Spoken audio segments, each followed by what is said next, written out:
On January 3rd, our news feeds were jacked by the story of Donald Trump and the United States coordinating the capture and removal of Nicolas Maduro from Venezuela and from power. And despite what some Americans believe, many Venezuelans are taking to the streets, shouting libre, or freedom.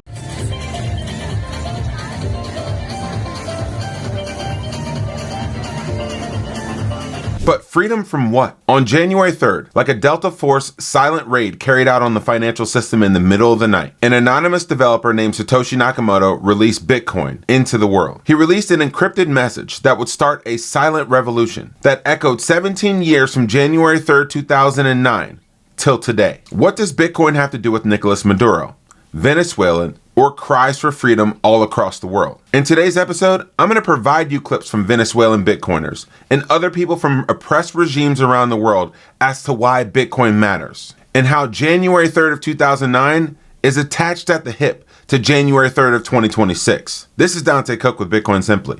Let's go.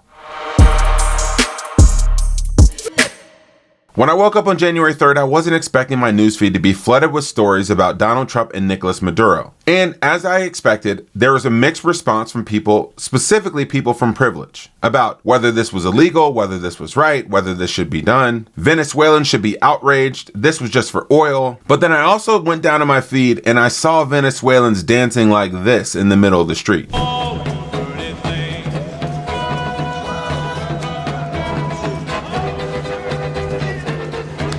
So naturally, I had to understand the disparity. What's the big gap and the big difference between what some people believe and what people believe who've actually lived in this scenario on the ground? When I looked for and listened to stories of Venezuelans, this was a consistent theme.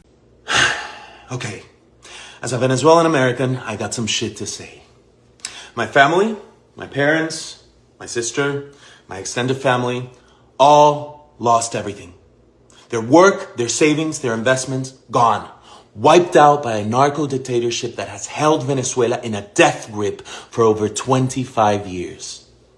And what happened to my family has happened to millions, and yes, millions. And when asked specifically whether this was about oil, a journalist, Mariana Atencio, tells us exactly why this wasn't about oil and why this is more important than Americans might consider on the surface. What is your thought on what you just heard from the congressman? And how often do you hear the phrase blood for oil in Venezuela? Joe, thank you for that question, because it's a question that we absolutely need to reframe here. And I am certain that every Venezuelan will support what I'm about to say. This is not blood for oil, and this is not about regime change. We voted these people out legitimately last year. We voted for Maria Corina Machado and her running mate Edmundo González Urrutia, and Nicolas Maduro stole the election, didn't have proof for it, so he's essentially a dictator. For 25 years, he has been torturing, imprisoning people, leading to the largest refugee crisis practically in the world, definitely in our hemisphere. 8 million Venezuelans have left, which has provoked refugee crisis and immigration crises all over the Americas, including in the United States.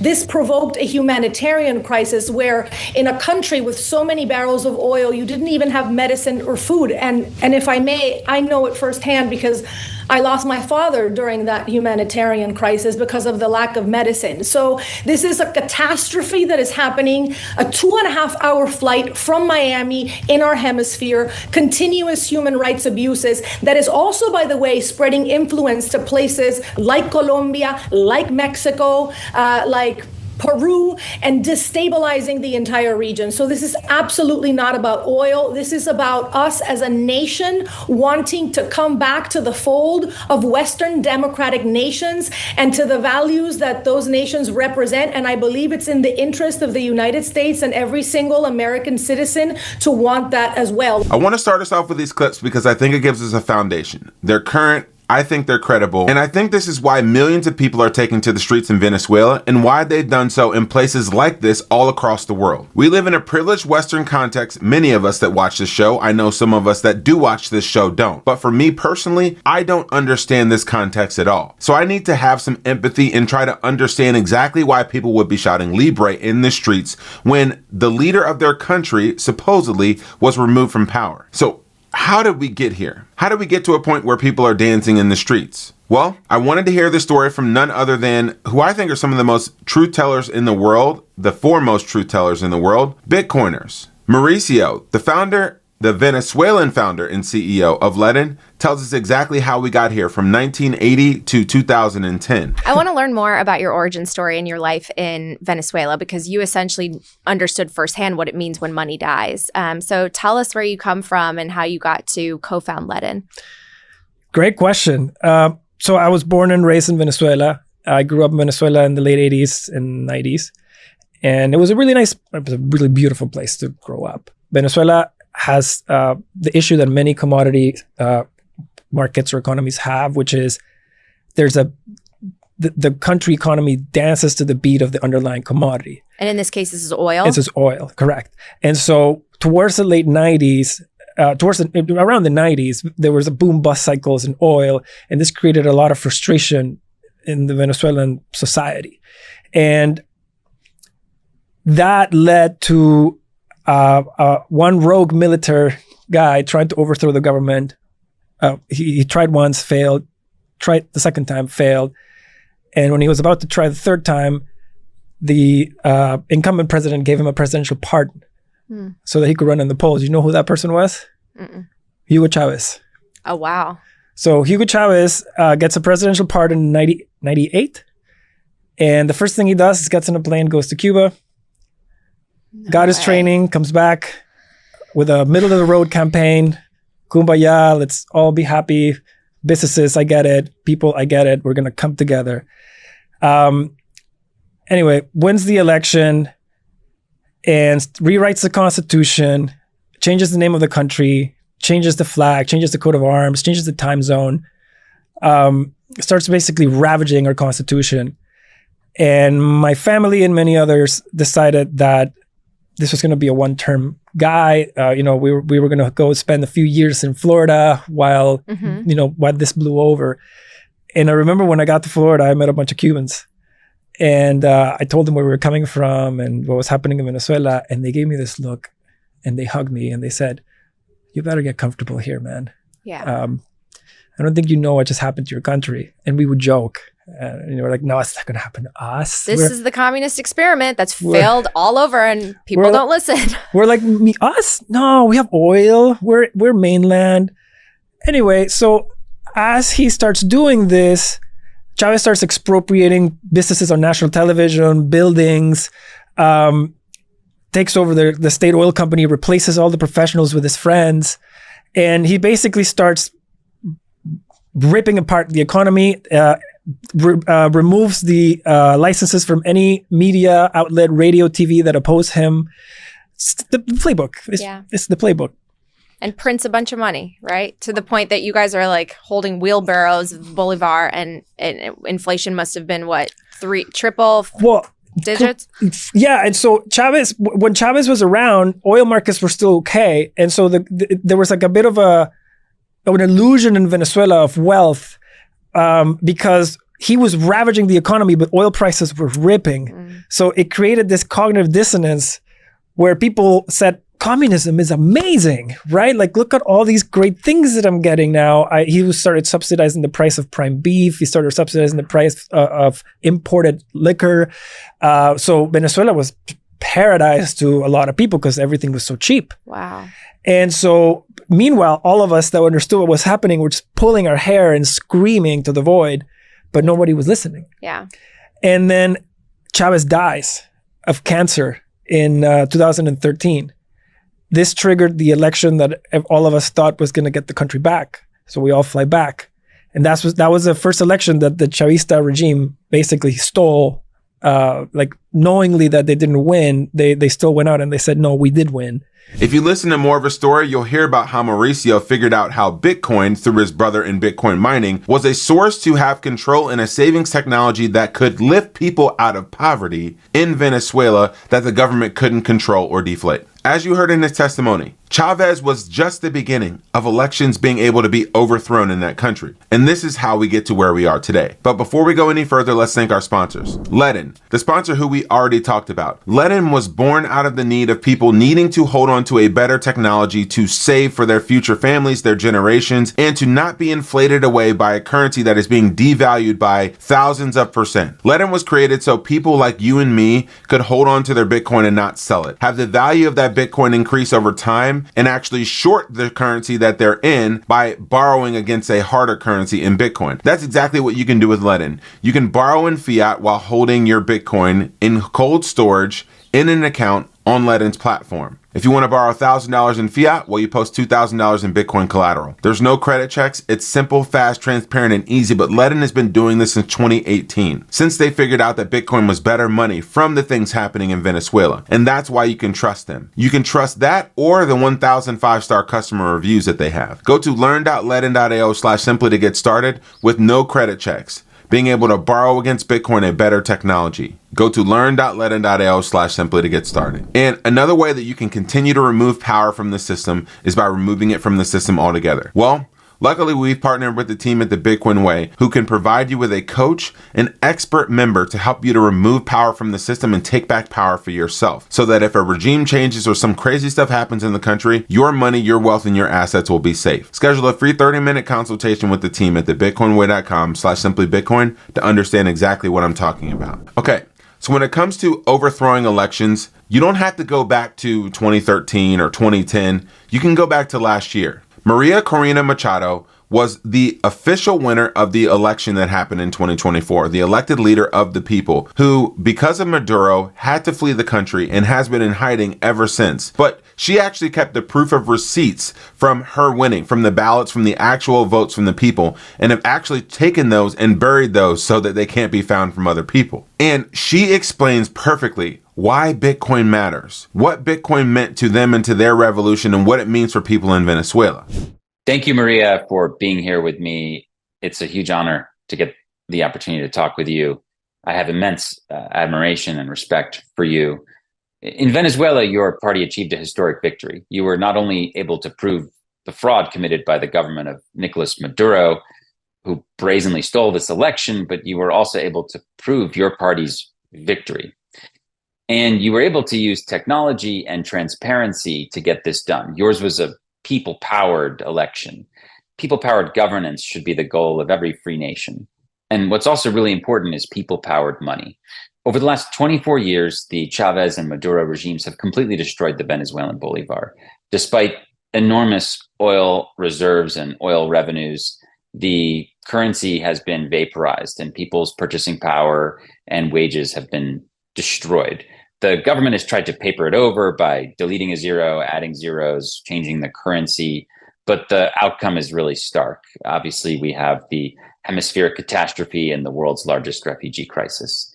Now, some Venezuelans have managed to escape this broken system through Bitcoin. For some Venezuelans, Bitcoin has represented freedom money. If it's used properly, it can't be censored or confiscated or devalued by the regime.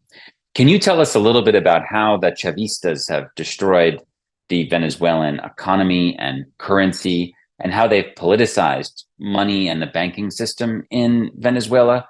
And can you also tell us a little bit about Bitcoin and what you think this technology might represent, in that it can allow Venezuelans to be their own bank, and what kind of place this currency might have in a future democratic Venezuela? Thank you, Alex, for these super important questions. And thanks to the Human Rights Foundation for raising awareness about our struggle during these very challenging times. The world knows of Chavez and Maduro's human rights abuses, but less is known about their violations of financial rights, a tragedy unfolding over the last 2 decades. The Venezuelan bolivar, once stable at 3 to 4 units per US dollar, has lost 14 zeros under Chavez and Maduro, turning a functional economy into a catastrophic financial crisis. In 2018, inflation reached an unimaginable 1.7 million%, with prices doubling every 4 days. Since 2016, cumulative inflation has exceeded 8 million%, driving millions of Venezuelans to flee our country. This financial repression, rooted in state-sponsored looting, theft, and unchecked money printed, happened despite our vast natural resources and despite an oil price boom that peaked at $147 per barrel in July 2008. Beyond breaking the currency, the regime weaponized financial systems against its people, freezing accounts, seizing assets, and cutting off services. Our campaign operates right now without banking access, isolated, yet resolute in our fight for change.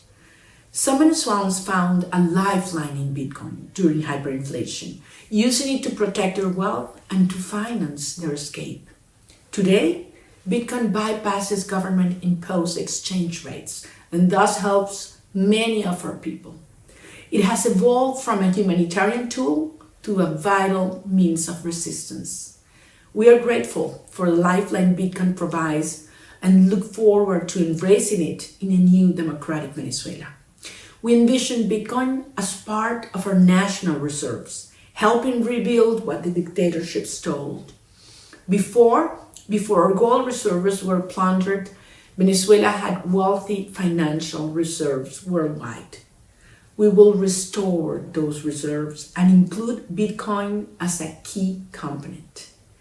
The only way to help Venezuela's poorest is by ensuring property rights, low inflation, equal access to opportunity, and government transparency. I invite everyone who shares these values to advocate for a peaceful transition of power in Venezuela and help us. We will prevail.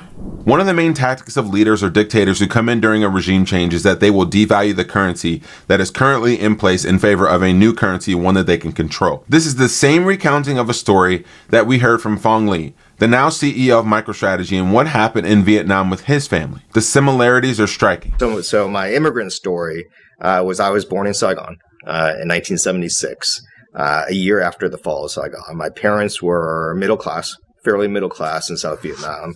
They and their family had businesses. My dad in agriculture, my mom in clothing and apparel, and so like many people in Vietnam and around the world, your wealth is through your businesses and your money. And so when the North Vietnamese took over South Vietnam, like when many regimes take over another, the first thing they do is they nationalize the currency of the country they take over, and they deem it worthless, which meant any money that was in a South Vietnamese bank was written to zero, and any cash you had, South Vietnamese dong, you had to bring into the bank, and in return for no matter how much you had, they gave you back 200 North Vietnamese dong, which is equivalent to $10. Didn't matter if you had $10,000, $100,000, $1 million, everybody got $10. And on top of that, if you had gold was no longer legal to own, right? So turn all your gold in. Now, most people would sew it in their clothes, put it in their mattresses. You had gold. So basically, all of the wealth that you and your generations of family had earned over time went to $10, right? And your property, of course, your businesses also ceased. Not yours. Not yours. And this happens extraordinarily quite often, even to this day. This is actually happening. This is happening to real people around the world. People like Leopoldo Lopez, who was actually one of the first mayors in Caracas to go against the regime of Chavez, who was actually imprisoned by Maduro, has been on the run, and has actually learned why Bitcoin is freedom technology. Listen to him as to why having a financial technology outside of the system matters. He actually used Bitcoin to pay the people guarding the voting machines in last year's election that led to the points to where we are today. My movement never had an account in Venezuela. It's impossible to use the banking system. And to get resources, the only way we could do it was by using, at the time, what we used was stablecoin. Mm-hmm. So we put together this program using USDC, and we were able to do it in a way that was so beautifully put together that we got the OFAC license, And it was the first ever OFAC license that mentioned crypto and stablecoins. And this is back in 2020. The program was rolled out and we were able to support almost 80,000 medical doctors and nurses. That's incredible. And it was very public because we were we were talking about it. Mm-hmm. And the regime tried to shut it down in all sorts of ways. They couldn't. So it was very clear to me that this was a very powerful tool. Then I came out and I met Alex Gladstein and I met this community and we started to do the same, but with Bitcoin. And we, of course, understood the benefits of Bitcoin. And to date, we still support 20,000 activists monthly of different political parties and different sectors of civil society with this tool that it's been in place since 2020.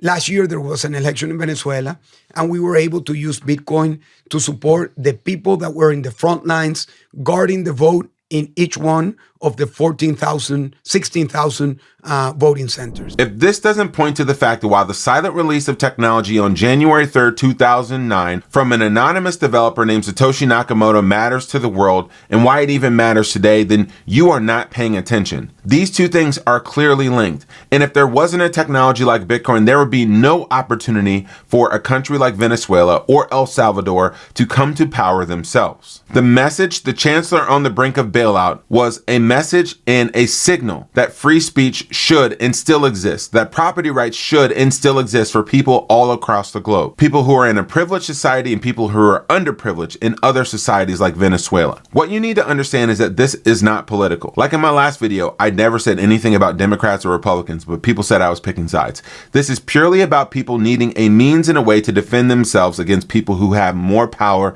military power. And one of the ways you can do that is through encrypted energy, through freedom of speech, and through an open protocol released on January 3rd, 2009 called Bitcoin. This is why the 2 days of January 3rd, 2009 and January 3rd, 2026 are linked forever. They're silent releases of freedom and revolutions for people to have property rights, for people to have a sense of hope and a sense of freedom when they're being oppressed financially. And that's all for my show today. One of the ways you can continue on your Bitcoin journey in 2026 is by getting into Bitcoin mining. No, not setting up a mining rig in your basement, hooking up your heater to a Bitcoin miner trying to heat your house, being a junior electrician watching videos on YouTube. No, you can outsource it to the professionals. You can buy a state-of-the-art mining machine which will be hooked up to 100% clean renewable energy power sources and managed by the team at SAS Mining. There's no middlemen, there's no markups, just straight sats flowing to your wallet and you helping to decentralize the network. Get started by using the QR code on the screen. Thanks for listening, and if you haven't already done so, subscribe to the channel. This is Dante Cook with Bitcoin Simply. Happy stacking.